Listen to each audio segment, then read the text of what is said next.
Don't shoot your brother. What a theme. Huh? Thank you to our talented musicians, all of them.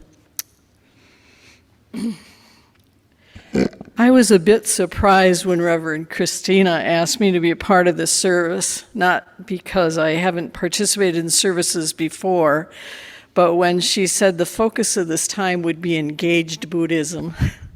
So, disclaimer, I immediately went to my default thinking that there are so many others, those who practice Buddhism in this community, who could participate and enrich this service with their knowledge, their practices, and their experiences. So, disclaimer, I am not a Buddhist. However, I'm probably not atypical for a UU. In my spiritual, emotional, and intellectual journeys, I have eagerly explored other traditional and non-traditional beliefs, tools, and practices. I've been tried to be open to whatever sort of piqued my interest and I could incorporate. As I consider these, I realize that some of my most frequently and naturally used are from the Buddhist teachers. And so I'd like to share some of these with you and how they advise my relationship to justice. And fortunately, some of our early presenters already touched on a couple. I want to share this, first of all, this book with you. I don't know how many of you have seen it. It's called The Book of Joy, and it has two fabulous faces on the front. It captures the 5 days in 2015 that the Dalai Lama and Desmond Tutu spent together. Can you imagine the power in that room? They allowed a writer, Douglas Abrams, to capture that time and their conversations. The Dalai Lama is the leader of Tibetan Buddhism and considers himself to be a simple monk. He has been described as a passionate advocate for secular, universal approach to cultivating fundamental human values. I highly recommend this book, and I note that it ends with a series of practices, and it's almost like a third of the book, for joy. Abrams notes that during their shared time, there was no word that the two of them used more in describing qualities worth cultivating than compassion. Quoting Abrams, the Dalai Lama feels educating our children to have more compassion is the single most important thing we can do to transform our world. But that we do not need to wait for the next generation to experience the benefits of more compassion. Indeed, cultivating compassion for even 10 minutes a day, the Dalai Lama said, can lead to 24 hours of joy. And expanding our circle of concern is essential not only for our own well-being, but for the wider world. This struck me because I think I learned early on that meaningful practice had to advise my everyday life. It's not about scripture, dogmas, even Sunday mornings so much. The second and more prevalent way I've adopted a Buddhist practice is through meditation. It's easy for me to fall into anger when I'm doing advocacy work. There are those people that I can always target as being the other in any justice issue. I can get pretty angry about their names come up quickly, and the media gives them frequent coverage. So we see and hear them a lot in many cases. That anger, though, can also be turned inwardly on myself as I fret over that I'm not doing enough, or that how can my little actions possibly contribute a large impact on heart-wrenching and huge issues. I just don't feel like I often make enough. But here's the line I hang on to. What difference would it make if I came to these troubling situations with love instead of anger? This also works in my personal life with my relationships, and if my spouse was here, she would attest to it. It's easier for me to give myself a moment to think of that line. What if I approach this situation with love instead of anger? Here's my most treasured Buddhist practice that has been integrated in my life, and you did hear a little bit of it earlier. I learned it several years ago when I took a course from one of the alternate medicine programs of one of the health systems called Loving Kindness Meditation. And here's the 4 lines that I became familiar with and used, and you'll see them here. May I be filled with loving kindness. May I be well and at ease, the opposite of dis-ease. May I know peace. May I find joy. I'm not aware of the author of these words, this particular version, and I know there are several versions, as you heard earlier. But in my training, I learned to focus this energy on myself first, then the others I love and for whom I'm concerned. But most importantly, I practice focusing on those who were troubling me or who I was holding in anger. I made a regular practice of this meditation enough so that when I'm anxious or upset, even the repetition of these 4 lines once will help sort of decompress or bring my energy level down and ease my breathing. These lines have come to me in settings I never would have imagined and allow me to act in a more compassionate way. They're so helpful. Do I want the energy I put into my relationships and the larger world to be fueled by anger or by love? Do I make myself more effective when I am berating myself for not being or doing enough, or when I can focus on my kindness, my wellness, peace, and joy? We can all bring loving compassion to ourselves, our community, and to our world that all need us so desperately. Lastly, I have learned and practiced walking meditation and have found it so impactful both as a solo activity and as in groups of all sizes. And at the end of the service today, we're going to have a chance to practice this experience together. Thank you for these pieces that speak so much both about Thich Nhat Hanh and about loving kindness. So I dipped and dabbed with Buddhism in my college years. However, my true involvement didn't begin until around 2005. I've practiced with a number of different Buddhist groups. Buddhist groups are called sanghas, or communities of Buddhists. My journey has not been smooth by any means. I started with one, then another sangha in the Japanese tradition, before I found Sherry Maples. Sherry Maples was a Dharma teacher in Thich Nhat Hanh's Vietnamese tradition.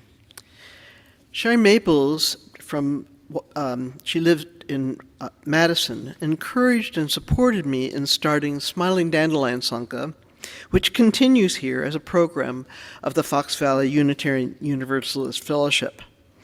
They just had their annual half-day sit very recently. But my journey didn't end there. After Smiling Dandelion Sangha, I joined the Open Heart Mindfulness Community, a Sangha in Green Bay. And there also, after some years and roughness, I didn't attend anymore. But COVID, even though it created many obstacles to group gatherings, also served as a catalyst for online gatherings. My current 2 sanghas, Morning Light and 2 Palms Up, are both online. One is daily, the other once a week. The online sanghas contain practitioners from across the U.S., Canada, Costa Rica, and beyond. I love the rich nature of the gatherings from which many deep friendships have formed. Besides my online sanghas, I've gone to 2 annual retreats with people in Madison, a biannual retreat at Magnolia Grove Monastery in Batesville, Mississippi, which is one of Thich Nhat Hanh's monasteries. And before COVID, I went to 5 sojourns in Vietnam with the Loving Work Sangha. In Vietnam, I worked along with other Thich Nhat Hanh-based practitioners where we built school playgrounds, planted trees, and did other kinds of work projects. Let me mention my brown jacket. In 2011, I was ordained into Thich Nhat Hanh's Order of Interbeing. Members of the order are both monastic and lay, and across genders. I don't know how many people have been ordained into the order, but the number is in the thousands. Thich Nhat Hanh chose the color brown for our jackets because it represents the village peasants, workers in the fields who represent the largest numbers of people in Vietnam. Thich Nhat Hanh had a saying, "One Buddha is not enough." By that he meant that no one person could embody the vast spiritual presence that the world needs. You can see that when you go online to the Thich Nhat Hanh website or to the site of his oldest Western monastery, Plum Village. You'll see videos of many different monks and nuns speaking in different languages, in addition to videos of Thich Nhat Hanh himself. And Thich Nhat Hanh selected lay people as Dharma teachers, as well as selecting monastics. It was his belief that the next Buddha would be Sangha. Enough about my Sangha journey. Beneath and behind my rough Sangha travels, a circle commenced, a circle that actually began much earlier and continues to this day, tying my life experiences together. I grew up in a Quaker household and early on saw my parents embody their beliefs. They reached out to our black neighbors in our endangered community because we lived in a county where the vote was for Barry Goldwater, which dates me, a very way to the right man, together with a very active John Birch Society. Most probably KKK was active there too, although I don't know that for a fact. My parents spent much of their free time serving the cause of a retirement home for what were then called aged colored women. Lacking babysitters, we children spent our Saturdays with the clients, learning their names, bonding. At home, we frequently heard two names, A.J. Muste and his organization, Fellowship of Reconciliation, or FOR, which is an international peace organization. My parents would attend talks with A.J. Muste and the FOR. I now wonder what the content was, but my parents are deceased. I have their journals, so maybe one day I'll find some references. I mentioned a circle. Imagine my immense incredulity about 10 years ago when I read the words A.J. Muste and FOR in one of Thich Nhat Hanh's books, actually written by Sister Chan Kong, Learning True Love.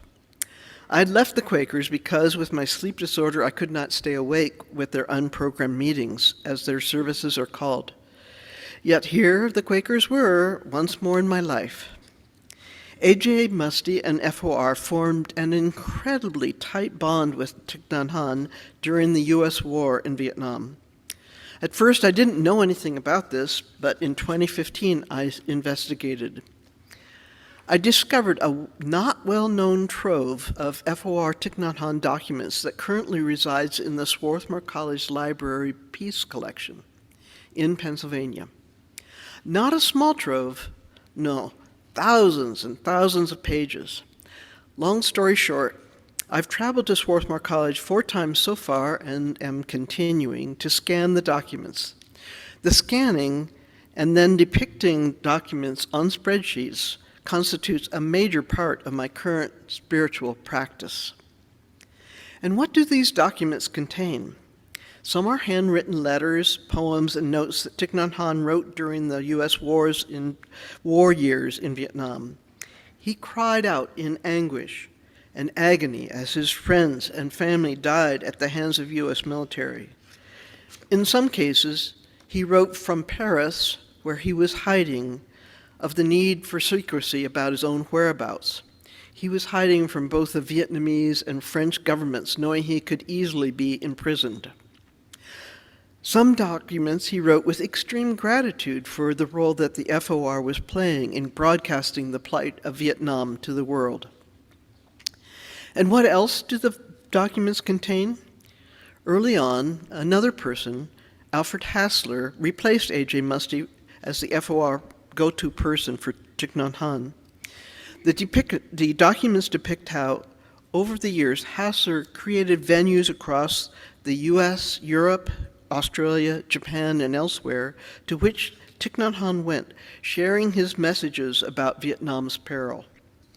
Hassler also coordinated efforts for Thich Nhat Hanh to meet with soldiers who'd become pacifists, students protesting the war, anti-war Washington-based congresspeople, Dr. Martin Luther King Jr., Catholic teachers and scholars Thomas Merton and Daniel Berrigan, and even the Pope.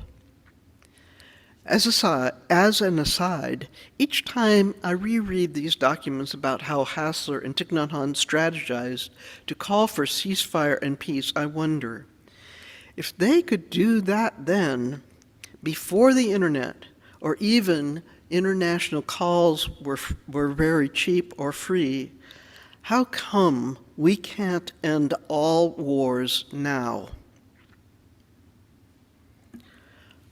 I talked about a circle previously. I believe that the connections Quakers started with A.J. Muste and Thich Nhat Hanh and FOR, to which my parents contributed, I presently embrace as I delve into the. Let me start that over. I talked about a circle previously. I believe the connections Quakers started with A.J. Muste and FOR, to which my parents contributed, I presently embrace as I delve into the Pennsylvania archives. Who knows what the next iteration of that circle may be?